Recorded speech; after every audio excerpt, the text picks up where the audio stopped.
বিসমিল্লাহির রহমানির রহিম। আসসালামু আলাইকুম। এটা হলো জাফরান পায়েস।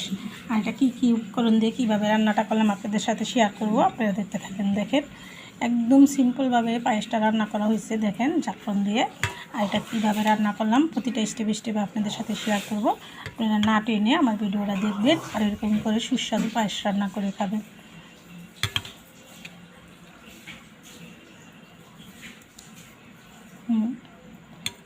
আর ভিডিও নেই।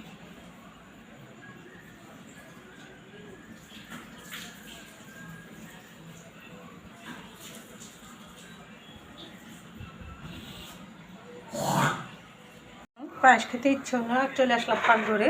আর পায়েস আমি কী দিয়ে কী উপকরণ দিয়ে রান্নাটা করবো সেটা আপনাদের সাথে পুরোটা স্টেপ শেয়ার করবো। আপনারা দেখতে থাকুন।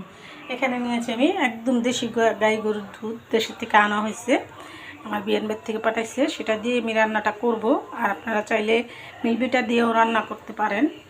তো আমি এখানে গায়ের দুধটা নিয়েছি, এই দেখেন একদম এখনই ঘিগুলো ভাসতেছে। হ্যাঁ, আমি এখানে পোলার চালটা ধুয়ে নিব আর এক্সট্রা একটা পাতিলে এটা ফুটিয়ে নিব। আর এখানে নিয়েছি আমি 2টা তেজপাতা, 2টা এলাচ আর 250 গ্রামের 300 গ্রামের মতো চিনি। এটা দিয়েই রান্না করব। আমি চালটা ধুয়ে নিব।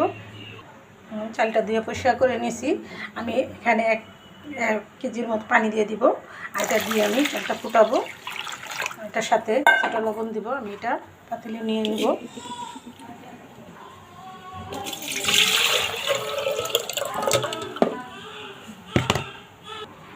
এটাতে আমি স্বাদ মতো লবণ দিয়ে দিব। সামান্য একটু লবণ, আপনাদের স্বাদ মতো আপনারা লবণ দিয়ে নেবেন। লবণ ছাড়া সব কিছুই মাটি, লবণ ছাড়া রান্না হয় না। আমি এটা এখন 10 মিনিট ফুটিয়ে নিব।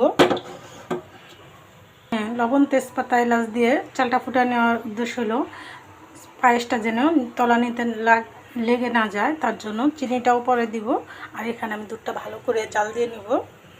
আপনাদের সাথে স্টেপে শেয়ার করতেছি কী দিয়ে কী রান্নাটা করতেছি, কীভাবে। আপনারা পুরোটা স্টেপে দেখবেন, না টেনে আমার সাথেই থাকুন। দুধটা এখানে বলক চলে আসছে। এটা ভালো করে 5 মিনিট বলকটা নিয়ে নিব।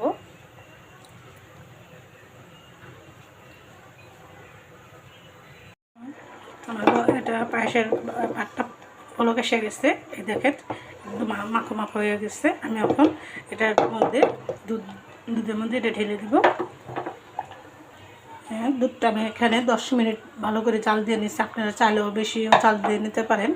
আর চালটা ফুটাইতে বেশি গেলে 2 থেকে 3 মিনিট লাগে ফুটাইতে। এই যে আমার চালটা ফুটানো হয়ে গেছে, আমি এখানে দিয়ে দিলাম।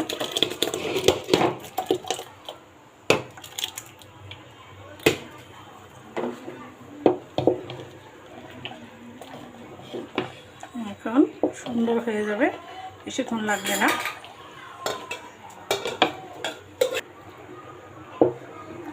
হ্যাঁ, চালটা আলাদা ফুটানোর উদ্দেশ্য হলো চালটা যদি আপনারা দুধের সাথে দিয়ে জাল দিতে চান নিচে তলানিতে লেগে যাবে আর হলো ফুটবে, অনেক দেরি হবে। আর এরকমভাবে সহজভাবে যদি রান্নাটা করেন আপনাদের বেশি সময় লাগবে না।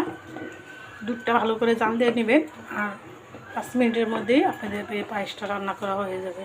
দেখেন আমার চালটা কি সুন্দর এখন আবার ফুটে গেছে। আর এটা ঠান্ডা হইলে একদম জমে যাবে।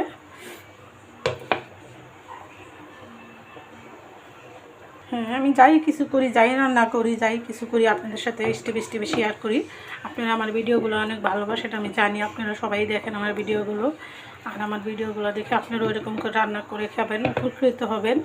আমার ভিডিওগুলো যারা রান্না করতে না পারে, নতুন রাঁধুনি, তাদের উপলক্ষ করেই করি। সবাই রান্না করতে পারে, সবার রান্নাই সুন্দর হয়। আমি সবার রান্নাই দেখি, আমার চেয়ে ভালো রান্না করে। কিন্তু আমারটা যারা নতুন রাঁধুনি জানে না কীভাবে রান্না করবে, তাদের উপলক্ষ করে করি। তারপর আপনারা সবাই দেখবেন আর আমার ভিডিওগুলো দেখে ভালোবাসবেন অবশ্যই। আমি সবাই ভিডিও দেখি। দেখেন এখন এই যে হয়ে গেছে। আমি এখন এটা আমার জন্য আলাদা চিনি ছাড়া রেখে দিব।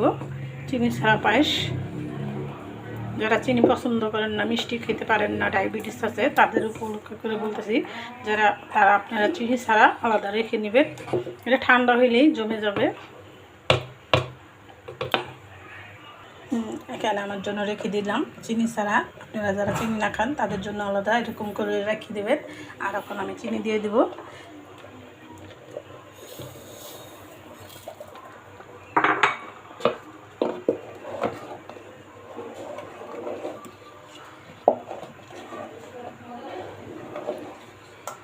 দেখেন কত সুন্দর হয়ে গেছে।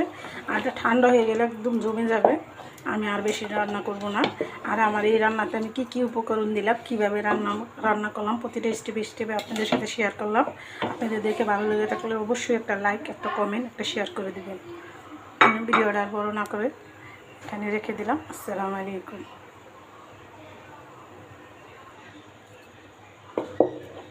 আমি এখন ঢেলে দিব। আমি একটা পাত্র নিয়েছি, এটার মধ্যে ঢেলে নেব। এটা ঢেলে নিয়েছি আর কিছুটা জাফরান আমি দিয়ে দেবো।